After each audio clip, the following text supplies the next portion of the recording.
Nous bénissons l'Éternel. Aujourd'hui, notre thème s'intitule « Jusqu'à présent, Dieu ne t'a pas rejeté ». Dites à ton voisin, jusqu'à présent, Dieu ne t'a pas rejeté. Nous sommes dans le livre de 2 Rois, chapitre 13, du verset 20 au verset 25. 2 Rois, chapitre 13, verset 20 à verset 25. Nous lisons au nom de Jésus. Élisée mourut. Je vais attendre quelques secondes. 2 Rois, chapitre 13, verset 20 à verset 25. Vous y êtes? Si vous y êtes, vous me dites. Vous y êtes? Dites très fort Amen. Amen. 2 Rois, chapitre 13, verset 20 à 25, nous lisons au nom de Jésus. Élisée mourut et on l'enterra. L'année suivante, les troupes des Moabites pénétrèrent dans le pays. Et comme on enterrait un homme, voici on aperçut une de ces troupes et l'on jeta l'homme dans les sépulcres d'Élisée. L'homme alla toucher les os d'Élisée et il reprit vie et s'éleva sur ses pieds. Hazaël, le roi de Syrie, avait opprimé Israël pendant toute la vie de Joachaz.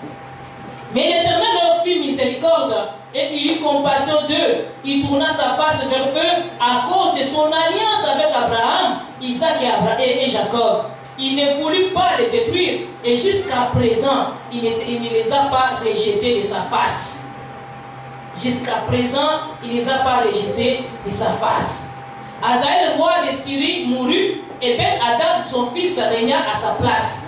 Joas, fils de Joachaz, reprit les mains de Ben-Hadad, fils de Hazaël, les fils enlevés par Hazaël, et Joachaz, son père, pendant la guerre. Joas les bâtit 3 fois et il recouvra les villes d'Israël. Amen. Ici, la Bible est en train de nous parler d'une chose qui s'était passée au moment de la mort, à la période de la mort du prophète, du grand prophète Élisée. Élisée, c'était le prophète qui avait succédé au prophète Élie. Élie, c'était le premier grand prophète qui était élevé en Israël. Il y avait Samuel, il y a eu Élisée, et Élie plutôt, et après il y a eu Élisée. Élisée, c'était un homme de détermination, d'une détermination. Il a marché toute sa vie avec le Seigneur étant déterminé. Dès le début de son ministère, il était déterminé. Dès le début de son ministère, il ne s'était pas abandonné. Il avait eu la notion par la force. Dites la force. Les gens pensent qu'on peut avoir la notion en s'hasardant, en cherchant seulement quelque chose. Mais on l'arrache, on la cherche avec force. Il était déterminé. Il avait demandé à Élie qu'il puisse lui donner la double portion. Et Élie lui avait dit que si tu me vois quand je vais partir, c'est alors que tu auras ça. Il fallait qu'il soit tout à côté d'Élie pendant le temps qui reste de la vie d'Élie jusqu'à ce qu'il voit Élie partir. Et Élie, quand il est parti, il a laissé tomber son manteau, il a ramassé le manteau, c'était la double portion. Il a eu la portion d'Élie et il a eu la portion que Dieu lui avait aussi donnée. Alléluia. À ce temps de grâce, nous n'avons pas besoin de double portion, nous avons besoin de pleine onction. Alléluia. De pleine portion. Pas seulement une double portion, et une portion illimitée. Tu peux avoir une onction illimitée à déborder. Amen. Si tu es déterminé. Et la Bible déclare que l'année où Élisée fut mort, on l'a enterré. Il arrive que les hommes de Dieu aussi peuvent mourir. La mort, ce n'est pas quelque chose d'effrayant. Les chrétiens, souvent, quand on parle de la mort, on a peur de la mort. Mais la mort, c'est naturel. Alléluia. La mort précoce, on la refuse au nom de Jésus. Mais quand c'est ton temps, laisse-toi aller tranquillement. Accepte. Amen. Et un enfant de Dieu, quand il meurt, il connaît même. Avant qu'il meure, il connaît, il est informé. Dieu lui parle, il se prépare et il part dans la paix. Mais un enfant qui a été acheté par les démons, tu vas voir même pour rendre l'âme, il va se débattre même. Il reste même la bouche ouverte. Mais comme un enfant de Dieu, tu peux voir qu'il dort, il part. Alléluia. Vous vous réveillez, vous étiez à côté, il vous dit qu'on va me chercher la bouteille d'eau. Toi tu tournes comme ça, tu te retournes et ne plus. Tranquillement. Amen. Il y a une différence entre les enfants de Dieu et les enfants du monde ténèbre. On a enterré Élisée. Élisée qui était un grand serviteur de Dieu. Élisée qui le nom édifié aussi que Dieu était un salut. Dieu était le salut d'Élisée. Élisée a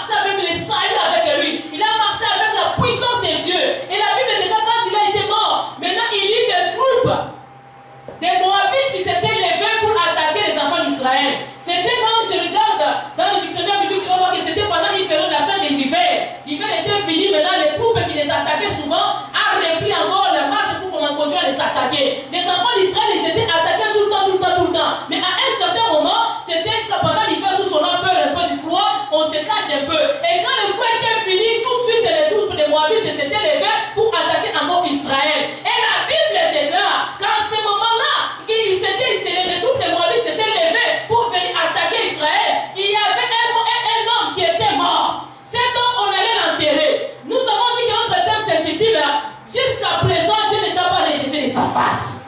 Jusqu'à présent, Dieu ne t'a pas rejeté de sa face. Tu peux penser que Dieu t'a oublié.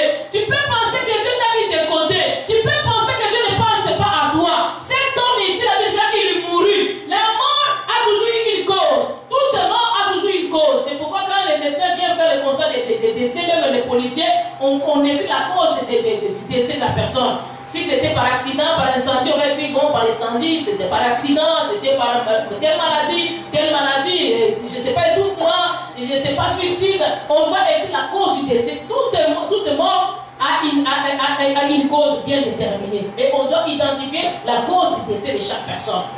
Alléluia. Et on dit que cette personne-ci était morte. La cause de son décès, on n'a pas écrit c'était quoi la cause de son décès. Tout ce que nous savons que la personne était quoi? Était morte. Je veux parler à quelqu'un aujourd'hui. Tu peux paraître être vivant, marchant sur tes deux pieds, mais tu es mort en quelque chose. Nous avons parlé depuis le début de l'année. Le 31, nous avons parlé de cet homme qui sortait de Jérusalem, qui allait à Jéricho, qui a rencontré les brigands, qui l'ont laissé à demi-mort. Lui, on ne l'avait pas tué. Il était demi-mort. Et les bons samaritains passaient pour le ramasser, pour le soigner, et vous savez la suite.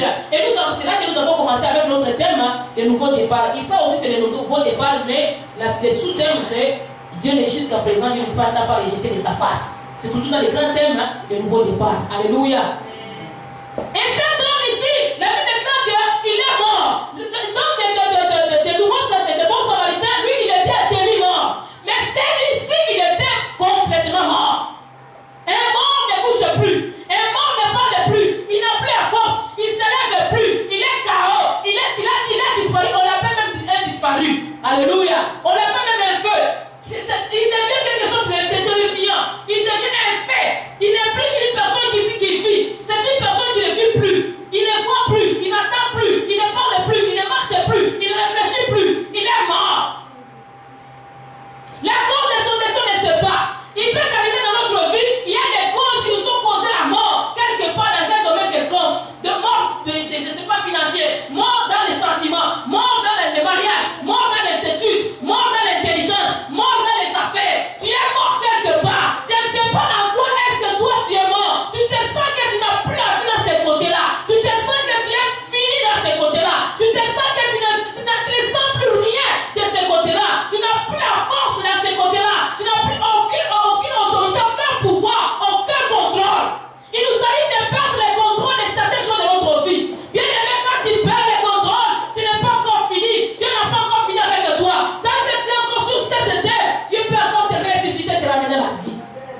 Cet homme était mort. Et les gens qui étaient à côté de lui sont venus le voir. On a regardé, on a constaté sa mort. On n'a dit plus rien à faire. Il avait des connaissances. Je vais te dire une chose, bien ami, il faut avoir des bonnes relations dans la vie.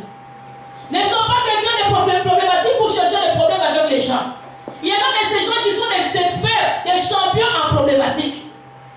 Tu ne sais pas qui viendra auprès de ton cadavre. Tu ne sais pas qui pourra t'en sortir à un moment difficile. Tu pourras te retrouver à l'autoroute. C'est seulement ton ennemi là que tu as critiqué qui passe. Tu ne sais pas qui viendra à ton secours au moment compliqué. Bien aimé, il faut toujours avoir la paix et être reconnaissant. L'ingratitude est punissable. Cet homme avait quand même des relations. Et quand vous avez des relations, d'autres personnes ne peuvent pas venir quand tu es encore vivant. Seulement ils attendent que tu sois mort pour qu'ils viennent. Alléluia. Ils sont venus quand la personne était déjà morte. Ils sont venus aider les cadavres à être enterrés. Ils ont pris les cadavres. Comme vous avez prêché le pasteur Abraham le vendredi. Le vieux prophète, il a trompé le petit prophète. Quand le petit prophète est mort, c'est lui qui a organisé le deuil. Ton ennemi là, il organise même. Et on nous dit ici que cet homme, quand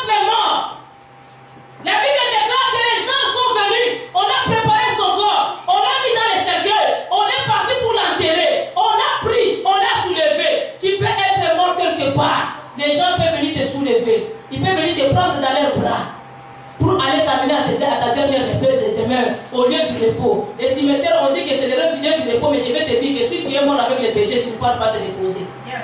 C'est là que toutes choses commencent. Alléluia. Toutes choses commencent par là. Les gens disent que non, qu'il meurt, ce mec-là, j'ai beaucoup souffert, qu'il meurt, comme ça il va se reposer. Tu ne vas pas te reposer quand tu meurs avec des problèmes. Quand tu as laissé des problèmes sur la terre, même les problèmes là, ça va te suivre même là où tu pars. La Bible est dans le livre d'Apocalypse. Heureux dès sa présence ceux qui meurent dans le Seigneur, car leurs œuvres les accompagnent. Tes œuvres là, ce sont bonnes, ils vont t'accompagner. Si elles sont mauvaises, elles vont aussi t'accompagner. Il faut toujours faire attention aux œuvres que tu poses sur la terre. Amen. Alléluia. Amen. Ce sont des jugements, quand même nous disons Amen, ce sont des jugements, mais sachant que nous puissions poser des bons actes, afin que là où nous allons, que les bons actes nous fassent quoi? Nous accompagnent. Cet homme est mort, il a eu quand même des gens pour venir le soulever. Pourquoi? Parce qu'il avait des gens tout autour de lui. Amen. Amen. Je sais aujourd'hui, si je ne suis pas là, vous êtes là, vous allez me prendre. Alléluia. Je suis arrivé au cégep, je ne savais pas que je vais trouver Odette qui va me prendre. Amen. Amen. Mais si j'avais des problèmes avec elle, à la communauté congolaise, je la raconte là-bas au cégep, ça serait catastrophique. C'est elle qui avait le devoir. Et le premier devoir là en question, les professeurs n'avaient changé que les données. Mais c'était les mêmes devoirs. Donc je n'avais changé que les données, j'ai eu 100%. Elle m'avait 90, moi je l'ai arrangé et j'ai eu 100%. Pourquoi? Parce qu'elle était là. J'avais quand même une bonne base derrière. Amen.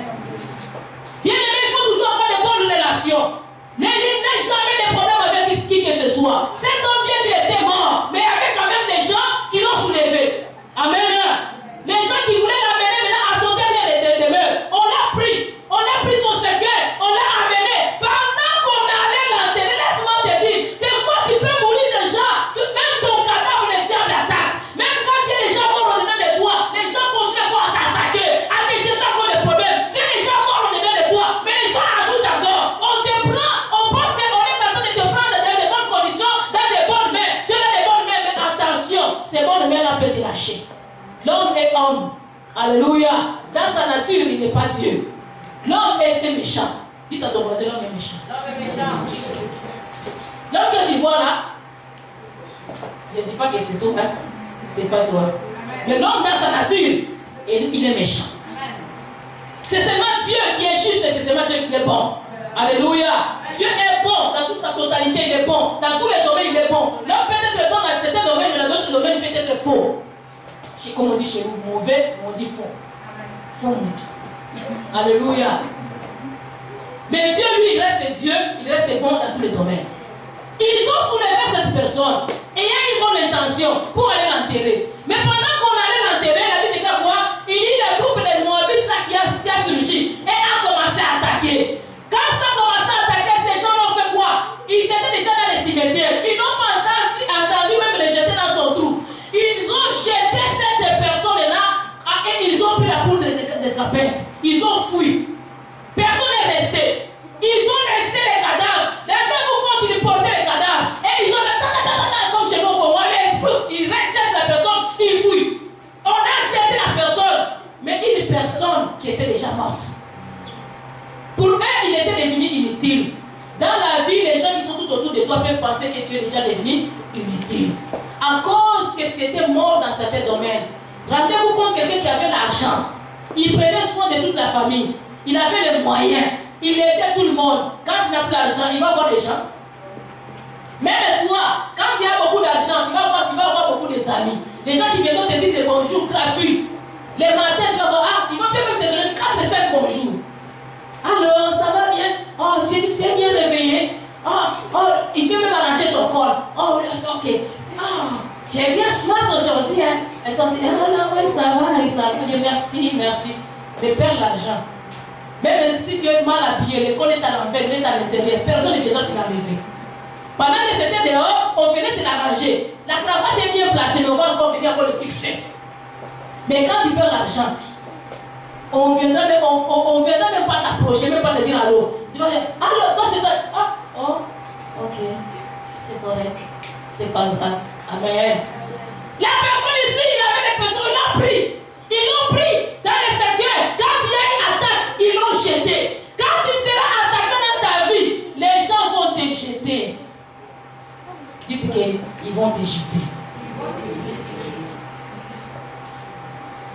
Il arrive dans la vie que rien ne marche, tout est mort, tout est pire, tout ne va pas bien, et tout ne marche pas comme il fallait. Tout tu pensais autre chose, c'est autre chose qui est arrivé. Une mort ne dit pas que je viendrai à tel jour, je viendrai à telle heure. Même si ici on connaît quand même quand quelqu'un a un cancer, dans la dernière phase, on a toujours dit que non, il va mourir dans tel jour à tel jour, de telle heure à telle heure. On ne précise pas l'heure et la minute.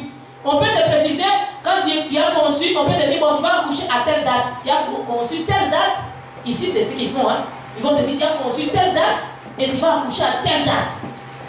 Ils te précisent au moins le temps. Et quand cette date-là arrive, que ça passe, ils vont t'appeler pour venir te faire accoucher. Chez nous, on va te dire que non, reste, c'est pas correct, c'est pas grave. Quand on fait la bonne santé, c'est pas grave. J'ai accouché les heures à 10 mois et une semaine. C'était pas grave. Si c'était ici, on allait déjà me faire accoucher avant. Alléluia. Alléluia. Amen. Et on nous dit ici que cette personne, on l'a jetée. Les gens peuvent te jeter au moment où tu avais beaucoup plus besoin d'eux. Au moment où tu avais besoin beaucoup plus d'assistance. Au moment où tu pensais beaucoup plus qu'ils peuvent te poser dans la paix. Te poser même dans la tranquillité. Te poser même dans la tranquillité. Quand quelque chose vient à toi, les gens te fouillent. Tu étais très intelligent à l'école, tu avais quelque chose, mais quand tu as eu un problème, peut-être tu étais malade, tu es rentré en retard, les autres te fouillent. Parce que tu n'es plus vraiment à la page. Tu étais le chef d'équipe, mais quand il y a eu quelque chose, les gens là commencent même à t'accuser chez les plus grands chefs. Quand les choses ne vont pas bien dans ta vie, c'est là que les gens aussi te fouillent.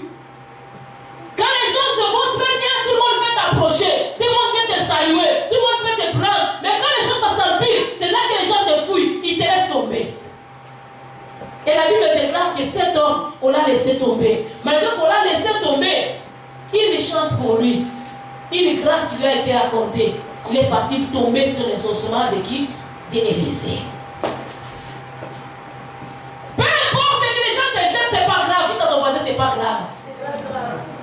Si les gens te jettent, c'est pas grave. C'est pas la fin du monde. C'est pas grave. On te jette, on te sabote, on t'élimine, on te repousse. Ce n'est pas grave. Tu meurs en toi, c'est pas grave. On te jette, c'est pas grave. Mais ce qui compte beaucoup plus, c'est où est-ce que tu es parti tomber.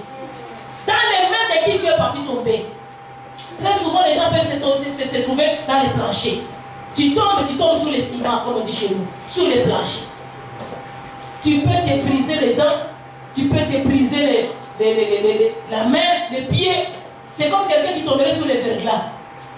C'est très grave. Pendant l'hiver, c'est ce qui fait les plans de l'hôpital, les verglas que vous voyez. Tu sors comme ça chez toi tranquillement, ça t'arramasse. La jambe, ça se casse. La main, ça se brise.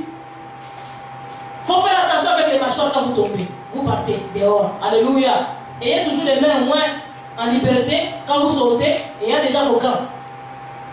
Faites attention. Ne mettez pas les mains dans les poches comme commencez à faire des fièvres. Non, faites attention avec la neige. Ça ne joue pas. Ça peut être ramassé. Alléluia. Cet homme, on l'a jeté. On l'a jeté, on l'a abandonné. Mais Dieu ne l'avait pas abandonné. Quand il est tombé sur les mains, sur les os d'Élisée. Laisse-moi te dire, peu importe où tu tombes, peu importe à quel endroit on t'a jeté, peu importe à quel milieu on t'a laissé tomber, peu importe la place où on t'avait jeté, mais ce qui importe le plus, là où tu es tombé où? D'autres sont tombés dans le monde. Ils sont tombés dans l'alcool. Ils sont tombés dans l'impudicité. Ils sont tombés, je ne sais pas, dans la jalousie, dans la haine. Mais lui, il était tombé sur les os de l'homme de Dieu. Quand on te laisse tomber, ne tombe pas sur les mains des sorciers. Ne tombe pas sur les mains des méchants. Tombe sur les mains des serviteurs de Dieu. Alléluia. Quand tu es abattu et que tout le monde t'a laissé tomber, va rencontrer les serviteurs de Dieu. Dieu ne t'abandonnera pas, il ne t'a pas oublié. Il avait déjà préparé quelque chose. Bien que l'homme de Dieu là était déjà mort, mais ses os étaient encore capables de revenir à la vie. Un vrai serviteur de Dieu, même si lui-même avait déjà des problèmes, il est déjà mort au-dedans de lui, il y a encore la vie en lui.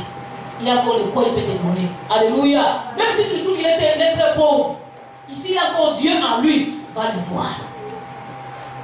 Même s'il n'a rien, il marche à pied, il n'a pas d'auto, il marche à pied en plein hiver, il a encore Dieu en lui, va le voir. Il a encore quelque chose qui peut encore te donner. Peu importe où tu es tombé, mais que tu tombes dans les mains des serviteurs de Dieu.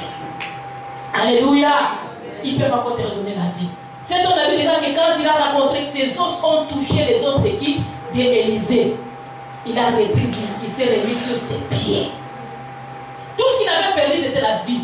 Mais lui, il a repris la vie et il s'est mis sur ses pieds. Laisse-moi te dire, à un certain moment, même si les choses ne marchaient pas, dans les nouveaux départs, tu te remettras encore sur tes pieds. Cette année, je parle à quelqu'un, je prophétise pour quelqu'un. Cette année, tu vas te reprendre sur tes pieds. Là où les gens t'ont jeté, les gens t'ont saboté, les gens t'ont humilié, les gens t'ont laissé tomber, Dieu te remettra encore sur tes pieds au nom de Jésus. Tu vas reprendre le souffle, tu vas reprendre la vie. Et même en pleine guerre, tu pourras être capable de combattre parce que tu es en vie. Si tu étais mort, tu n'allais pas combattre. Mais cet homme, on l'a jeté en pleine guerre, mais il s'est repris sur ses pieds. Il a commencé à marcher. La Bible ne nous a pas dit qu'il était comme tué par les troupes des Moabites. Mais la Bible dit qu'il s'était remis sur ses pieds. C'est que cet homme, malgré la guerre, il a survécu. Tu vas survivre, tu t'as commencé, tu vas survivre. À 2019, tu vas survivre. Même si les sorciers avaient planifié de mettre fin à ta vie, de t'éliminer, de te détruire, de te saboter, de t'humilier. Mais cette année, Dieu va te remettre sur tes pieds. Au nom de Jésus, tu vas reprendre le souffle, tu vas reprendre la force, tu vas reprendre l'élan, tu vas reprendre les dessus. Même si on t'avait négligé dans certains domaines, dans certains travaux, mais Dieu dit, il va te reprendre encore et tu vas te remettre sur tes pieds parce qu'il ne t'a pas rejeté. Lui, c'est le Dieu de ceux qui sont jetés. Il ramasse ceux qui sont jetés. De la poubelle, il ramasse ceux qui ont été jetés et il va les faire asseoir avec les grands. La Bible dit qu'il y a de la poussière, il ramasse les humbles et les fait asseoir avec les grands. Moi, je dis de la poubelle, pas seulement de la poussière. Il peut te ramasser. Là où les gens t'avaient jeté, on t'avait chiffonné, on t'avait saboté, on t'avait critiqué, on t'avait humilié, on t'avait écrasé, on t'avait écrabouillé, on t'avait piétiné. Mais Dieu va te ramasser, il va te remettre sur tes pieds, tu pourras encore marcher et tu pourras encore aller de l'avant. Et les gens qui t'ont jeté, ils vont te retrouver avec eux à la maison. Ces gens-là étaient rentrés, mais là cet homme aussi est rentré aussi à la maison. Alléluia. Il n'était pas resté au cimetière. On t'a laissé au cimetière. On t'a amené loin de la maison. Mais laisse-moi te dire, Dieu va te ramener au nom de Jésus. Même il va te ramener beaucoup plus haut au nom de Jésus. Parce que quand il va arriver, tu seras comme un revenant pour eux. Quand ils vont te voir, tu seras sujet d'époustouflement et sujet de frayeur. Ils vont prendre devant de toi parce que tu ne seras plus la même personne. Dieu va te ramener avec une puissance extraordinaire.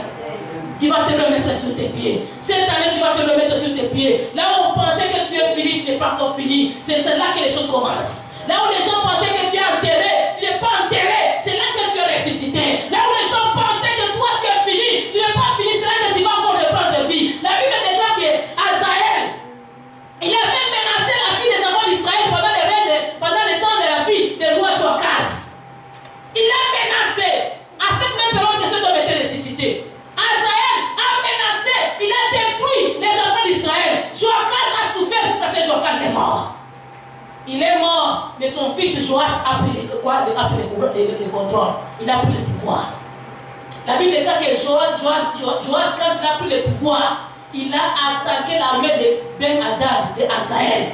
Il a détruit, il a récupéré 7 villes qui ont été prises par qui? Par le roi Azaël. Azaël pensait qu'il s'était rendu au contrôle d'Israël. Les démons pensaient qu'ils ont pris le contrôle sur ta vie. Ils pensaient qu'ils t'ont mis à pied, ils t'ont mis par terre, on t'a effacé. Mais Dieu t'a ramené encore à la vie. Il t'a remis sur pied afin que tu puisses aller récupérer. Parce que Dieu s'est souvenu de toi, de l'alliance qu'il avait faite avec toi. Cette alliance que tu avais faite avec Dieu, pendant que tu avais oublié, Dieu s'est souvenu de cette alliance. Cette année, il va te récompenser à cause de l'alliance que tu as faite avec lui. Tu as pris les bonnes décisions de suivre Dieu. Dieu a écouté cette alliance-là. Tu as pris la décision de servir le Seigneur. Dieu a écouté cette décision-là. Et avec la décision que tu as prise, Dieu va faire quelque chose d'extraordinaire dans ta vie. Il va se manifester de façon extraordinaire dans ton existence. Ne perds pas le courage, parce que Dieu est au contrôle. C'est le temps de Dieu. De nouveaux départs, tu vas encore monter. Dieu ne t'a pas jeté devant sa face. Il s'est souvenu d'Abraham, d'Isaac et de Jacob. Et il est venu intervenir pour les enfants d'Israël. Joas a récupéré tout ce que son père avait perdu. Toi, tu vas récupérer tout ce que tes parents avaient perdu, tout ce que tes grands-parents avaient perdu, tout ce que tes ancêtres avaient perdu. Les bénédictions que Dieu avait pour ta famille, toi, tu vas aller les récupérer fois 7 au nom de Jésus. Joas avait récupéré 7 filles. Tu vas récupérer fois 7 au nom de Jésus. Cette année, c'est ton année. Dis à ton voisin, c'est ton année. On pensait t'écraser, on pensait t'éliminer, on pensait t'avoir jeté dans tes cimetières, t'avoir jeté à un mauvais endroit, mais tu n'étais pas dans un mauvais endroit parce que Dieu était avec toi. Partout où tu iras, tu seras avec Dieu. Sache que tu ne seras, même si on te combat, tu t'en sortiras malgré tout. Malgré tout. Même là où les gens vont dire que non, cette fois-ci, il ne s'en sortira plus. Cet homme, on pensait qu'il était déjà mort, il ne s'en sortira plus. Azaël, il pensait qu'il avait déjà récupéré les villes. Israël ne pourrait plus jamais se récupérer. Il ne pouvait plus reprendre ses terres. Mais la Bible déclare que Joas a récupéré 7 villes. Il a récupéré toutes les villes qu'on les avait volées. Tout ce qu'on t'avait volé, tu vas les reprendre. Tout ce que tu avais perdu, tu vas les récupérer. Parce que c'est à toi. Tu as investi dans quelque chose, tu as investi dans quelqu'un, tu as investi dans un travail, tu as investi dans un devoir, tu vas récupérer tes notes qu'on t'avait volées, tu vas les récupérer au nom de Jésus. Je me rappelle chez nous au Congo, des fois tu faisais les devoirs et le prof pourrait dire que non, on n'a pas retrouvé ta note. Comment on n'a pas retrouvé mes notes? Ta copie, on n'a pas retrouvée. Mais les gens qui prient, ils priaient et des fois les professeurs arrivaient à retrouver les notes. Alléluia. Dieu est capable d'aller retrouver tes notes au nom de Jésus. Ici, des fois, tu peux voir qu'on a corrigé, mais on a mal corrigé ta feuille. On t'a donné les notes, mais quand tu demandes de voir la feuille, d'abord, on ne te permet pas. C'est pas facile. Ce sont des acrobaties que tu vas faire pour y arriver. Et quand tu arrives à voir tes notes, tu peux regarder et tu peux trouver aussi qu'il y avait des endroits où on avait mal corrigé et tu avais réussi. Tu peux aussi aller réclamer tes notes. Et là, tu récupères tes notes. Alléluia. Cette année, tu vas récupérer tout ce qui est à toi au nom de Jésus. Alléluia. Tu dois récupérer tout ce qui est à toi au nom de Jésus.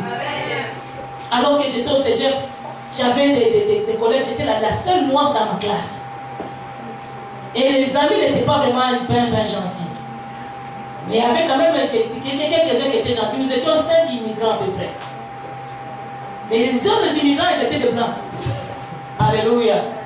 C'est qu'il y avait des professeurs qui n'étaient pas bien gentils, qui étaient quand même méchants. Et ces professeurs-là, quand on faisait des devoirs, les miens, ils pouvaient toujours mal les corriger, mal vérifier, même les petits points, les virgules, les accents, ils mettaient toujours. Oh, tu as mal écrit les français, tu as mal écrit. Même eux aussi commettent des fautes d'orthographe. Mais tu vas voir les amis, on les laisse, mais toi, on ne t'a pas laissé. Mais en psychologie, j'étais très forte. On avait un devoir, on devait faire une présentation. On avait une amie qui était ici, et les autres, étaient des immigrantes, parce que nous sommes fait quand même un troupe des immigrantes. Il y avait deux, une colombienne, une vénézuélienne, et une russe, et puis une québécoise et moi, une africaine. J'étais la seule dans le groupe. On fait les devoirs, moi je connaissais bien la matière, j'ai expliqué à mes amis, j'ai partagé, j'ai dit bon, toi comme tu connais bien l'informatique, toi tu vas faire les PowerPoint, toi tu vas faire ceci, toi tu vas rédiger, et toi tu vas faire ceci, et moi je vais présenter. Alléluia. On ne pensait pas que j'étais capable de présenter, mais moi je savais que j'étais pasteur. Parler devant les gens, c'est rien pour moi. Alléluia. Les autres tremblaient. Et moi je savais que je ne devais pas trembler. Pendant la classe, j'étais toujours calme. Je ne parlais pas. Et on pensait que je ne connaissais pas les français. On a préparé le travail, on a bien présenté, même les professeurs étaient étonnés. Nous avions eu 27 sur 30. Nous étions les premiers dans le groupe. Maintenant, celle d'ici est partie voir maintenant, le professeur dit que non, Jean n'a pas travaillé. Pourtant, la partie qu'elle a préparée là, elle a présenté, c'est moi qui lui ai donné. Elle dit qu'elle n'a pas travaillé, parce que ce jour-là, quand je l'avais donné, j'ai dit, bon, j'avais d'autres devoirs, je devais aller à la réunion de mes enfants qui étaient à l'école primaire à l'époque. Je devais aller à la rencontre des professeurs. C'est que je les ai laissés écrire, j'avais déjà tout fait, j'ai fini, je suis parti, au moment où j'ai parti, je suis parti. Mais elle dit au professeur que moi, je n'ai rien fait. Et à l'époque, j'étais boulette. Les amis travaillent, ils mettent sur les clés USB, sur des CD, sur des ordinateurs. Je n'avais pas d'ordi. Je travaille avec l'ordi de l'école et l'ordi de la maison. Je n'avais pas rien comme preuve à présenter au professeur. La fille va dire au professeur qu'elle connaissait ça, que je n'avais pas d'ordi et je travaille à l'ordi de l'école. Elle n'a rien fait. Vous pouvez lui l'a demandé, n'a pas de preuves. Tous ils avaient des clés. Des choses que moi je les avais données. Maintenant la fille, le professeur m'appelle, Jeanne, tu ne mérites pas ces points. Comment ça? Alléluia. Oh non, tel avait dit que toi tu n'avais pas travaillé du tout. Eh bien, tu es venu seulement pour présenter, on t'a tout donné pour présenter. J'ai dit, est-ce que c'est moi qui ai donné à tout le monde pour présenter ou bien c'est eux qui m'ont donné pour présenter? Est-ce que j'ai mal présenté? Oh non, tu avais bien présenté, mais tu ne mérites pas ces notes-là. C'est que je suis parti parler avec la Russe et qu'elle était quand même chaude. Et là, elle dit, on va aller faire des choses. Vous savez, ici, ce n'est pas de la blague. Alléluia. Et j'avais aussi une Colombienne. Ils ont dit, ah, nous aussi en Colombie aussi, ce n'est pas de la blague. On va les rencontrer. J'ai dit, non, non, tout. Je suis pasteur. Oh non, non, pas les pasteurs ici. Ici, c'est le problème de notes. Ils sont partis, ils ont dit au professeur, non, nous, c'est tout là. Et avec les Français qui étaient déformés, tout ça, on parlait. Le professeur était fâché. Ils ont dit que non, on va porter plainte. J'ai dit au professeur, appelez la sœur, qu'elle vienne expliquer si devant ma présence et devant mes amis, que moi, je n'ai rien fait. Elle n'était pas venue. Et le professeur dit que, quand même, c'est la dernière fois, je te donne quand même cette chance-là, mais prochainement, Jean, il faut être prudent, il faut mettre sur la clé USB. J'ai dit, je comprends. Et c'était ma dernière session. Dieu m'a appelé au ministère et je suis sortie. Alléluia. Mais au moins, Dieu m'avait justifié. J'ai regardé mes points. Pourquoi? Parce que Dieu ne m'avait pas rejeté. Il avait vu ce que j'avais fait. Ce que tu fais, Dieu ne l'oubliera jamais. Ce que tu fais, Dieu ne peut pas jamais les effacer. Même si l'homme ne les reconnaît pas, mais Dieu va les garder. Tu penses que Dieu t'a oublié. Tu penses que Dieu t'a rejeté. Tu penses que Dieu t'a laissé tomber. Peut-être que Dieu t'a donné de t'amener quelque part où tu vas aller récupérer plus. Parce que là où tu n'étais pas bien. Et même chez nous, on dit quoi? Faire semblant, faire de mourir pour savoir qui t'aime. Alléluia. Faire de mourir, faire semblant de mourir. Tu vas voir maintenant qui t'aime. Les gens, ah, il passait quoi? Il est passé, non? Tu vois?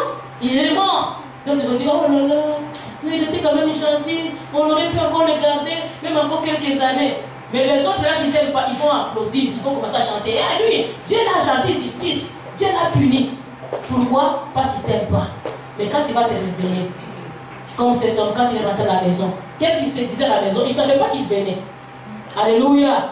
Et quand il est arrivé à la maison, ils étaient peut-être encore en train de réunir, en train de les critiquer. Tu vois cet homme, il est malheureux. Tu vois, on l'amène même à la tombe, même l'armée nous attaque. C'est qu'il est mal parti. Même sa direction c'est mauvais. Même on l'a même pas mis dans la terre. Hein? Même la terre l'a refusé. Hein? Et même les ancêtres l'ont rejeté. Tu vois, il est mal parti. Quand il est rentré maintenant, ils ont commencé à fouiller. Il a dit non, c'est moi. Je ne suis pas un revenant, c'est moi. Quand vous m'avez jeté, mes os ont touché les os d'Élysée et je suis revenu à la vie. Je pense qu'à partir de ces jours-là, ils ont eu une leçon. Amen. Alléluia. Amen. Alléluia. Amen. Toi aussi, là où tu avais jeté, laisse à ce que Dieu te ramasse. Qui te ramasse, qui t'amène tranquillement jusqu'à ta bénédiction. Et qui t'amène au devant même de tes ennemis jusqu'à les paniquer. Et que Dieu te fasse récupérer ce que tes parents, tes pères avaient perdu. Là où toi tu avais perdu, là où tes parents avaient perdu, que toi tu puisses aller récupérer au nom de Jésus. Dieu, il est le Dieu de la récupération. Il t'a récupéré d'abord en te ramenant la vie. Laisse à ce qui te fasse aussi récupérer tout ce qui est à toi au nom de Jésus. Ton honneur que tu as perdu, ta bénédiction que tu as perdu, ton nom que tu as perdu, ta place que tu as perdu. Cet homme, on l'appelait plus vivant, on l'appelait faiteur. Mais comment on appelle les morts? Hein? Le feu tel, les défunts tel. On ajoute toujours quelque chose avant ton nom. On change ton nom change. Cet homme, son nom avait changé. Mais laisse à ce que Dieu te ramène à ton vrai nom au nom de Jésus. Que les gens, quand ils vont te voir, qu'ils puissent paniquer au nom de Jésus. Que quand tes ennemis vont te voir, qu'ils puissent voir la gloire de Dieu en toi au nom de Jésus. Et cet homme, quand il est revenu à la vie, la Bible dit qu'il était devenu plus fort. Même si ce n'est pas la Bible, c'est pas qu'il le dit. Alléluia. Il était devenu plus fort. Pourquoi? Parce qu'il avait déjà la force en lui. Il a compris qui étaient ses amis, qui étaient ses ennemis, qui l'aimait et qui ne l'aimait pas. Et Azaël, il pensait qu'il était le plus fort. Mais quand Joas a pris le pouvoir, Joas a montré à Azaël que moi je ne suis pas un petit. Lui pensait que lui, comme j'ai frappé le père, j'ai pas aussi frappé le fils. C'est que le fils n'était pas le père. Dites à ton voisin, mon père c'est pas moi. Alléluia. Les démons qui ont frappé ta famille, qui ont frappé tes parents, ils ne sont pas capables de te frapper parce que toi tu n'es pas tes parents, toi tu n'es pas tes grands-parents, toi tu n'es pas tes arrière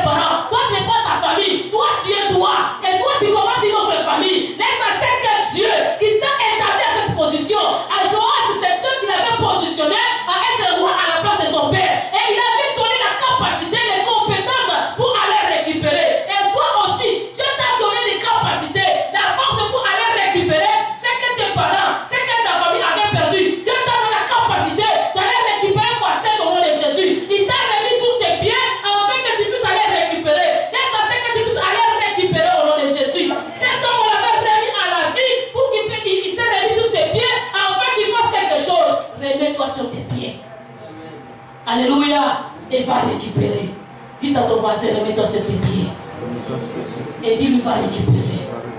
Bien aimé, la récupération, c'est par force. Il a combattu pour récupérer. Azaël, il était fort. Il n'était pas, il pas dit que non, comme ton père est mort, tu vas récupérer, prends.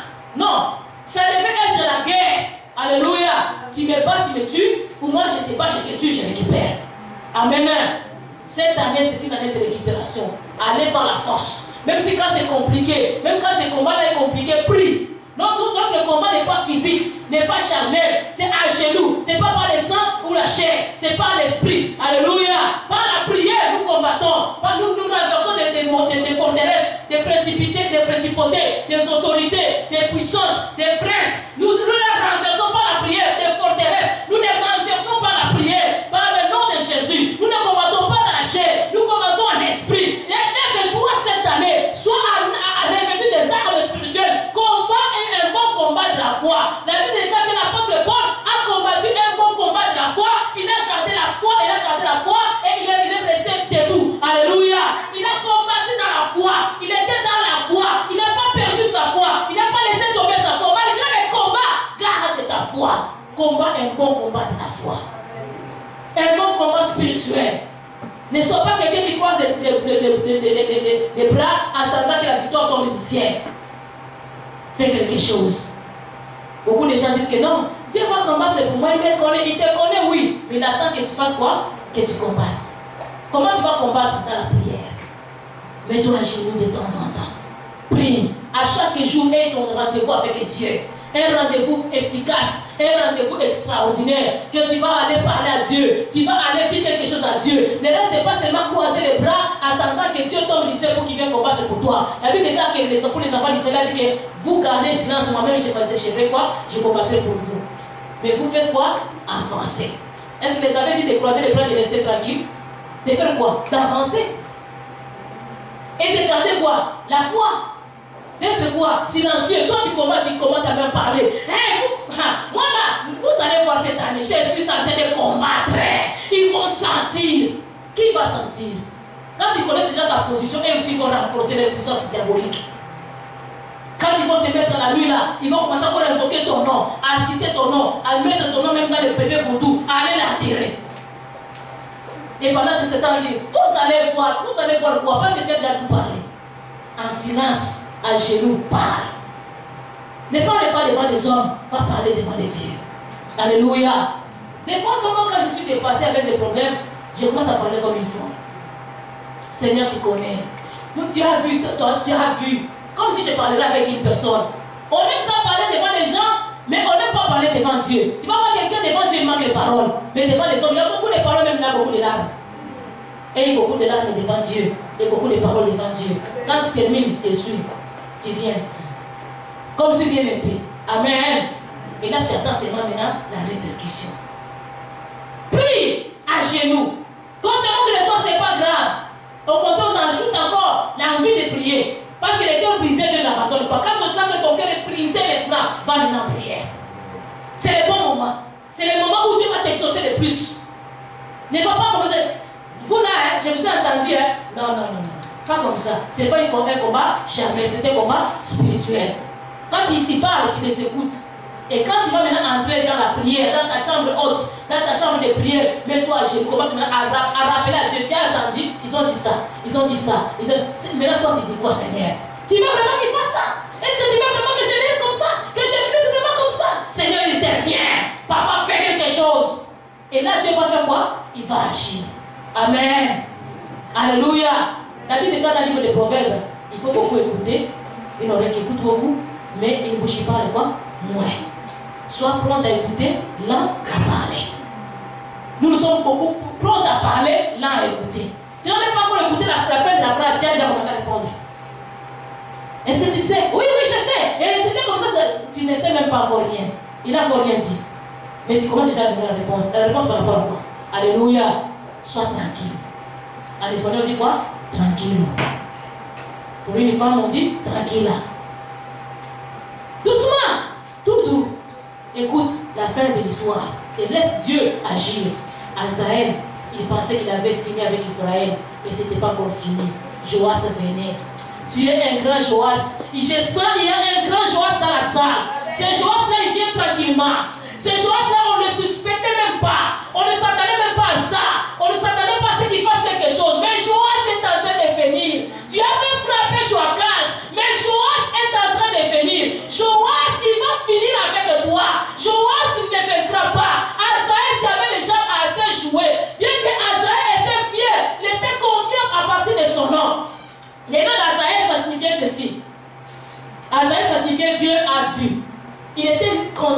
a vu, mais il voyait ses bêtises.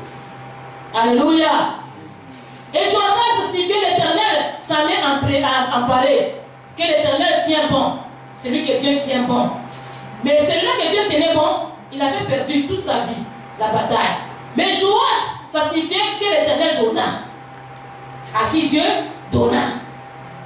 Dieu lui avait donné le pouvoir. Il faut que tu saches c'est quoi d'abord la signification de ton nom.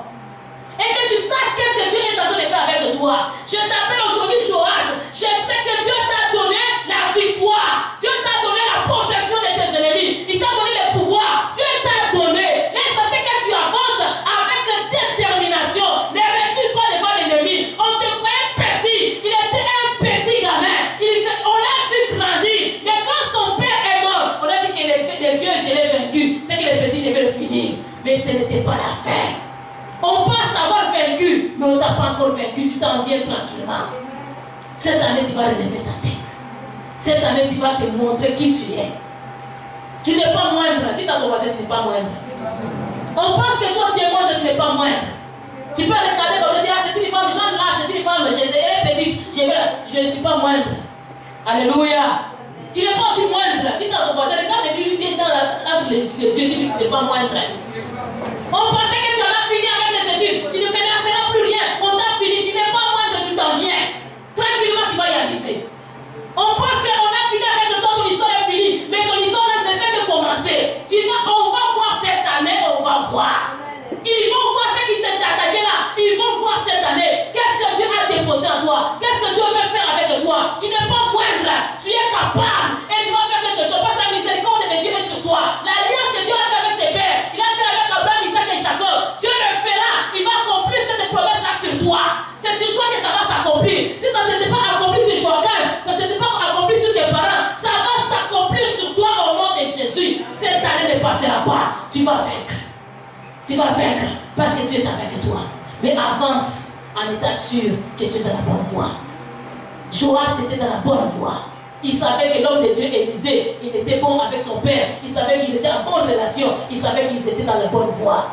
Cet homme, malgré l'avait jeté, il n'était pas tombé n'importe où. Il est tombé sur les ossements des jeux d'Élisée. Toi aussi, tu ne pas tombé n'importe où. Tu es tombé à l'église par Olivier International. Tu n'es pas dans la mauvaise adresse. Alléluia. Dans quelle adresse tu es? Si tu es dans la bonne adresse, Dieu va te dire que cette année, tu vas vaincre avec Jésus. Tu vas finir avec tes ennemis parce que Dieu, il s'est levé. Tu vas récupérer facette. Dis à ton voisin, tu vas récupérer facette. Dis-lui encore, Dieu va frapper cette année. Dis-lui encore, Dieu va se glorifier cette année. Au nom de Jésus. Il est là. C'est son temps. C'est le temps des cieux. Le temps où il va se lever. Le temps où il va se glorifier. Il ne t'a pas rejeté devant sa face. Il ne t'a pas rejeté. Jusqu'à présent, il ne t'a pas encore rejeté de sa face. Tu es encore là. Malgré que tu as connu des échecs, tu as connu des péchés, tu as connu des problèmes, Dieu t'a pardonné. Mais cette année, il va se montrer qu'il est Dieu avec toi. Parce que tu invoques son nom, parce que tu le cherches, Dieu va se glorifier. Il va intervenir en ton cas. Pour ton cas, il va faire quelque chose. Il va se manifester. Il va s'élever comme étant le Père suprême, le Dieu qui est au-dessus de toutes les choses, le Dieu qui est au-dessus de la création, des créateurs incréés. Il va se manifester avec son autorité, avec sa toute puissance. Il va encore intervenir parce qu'il est avec toi. On t'a laissé de côté, mais Dieu, il va intervenir cette année au nom de Jésus. Et ça, c'est que Dieu vous bénisse. On va se lever.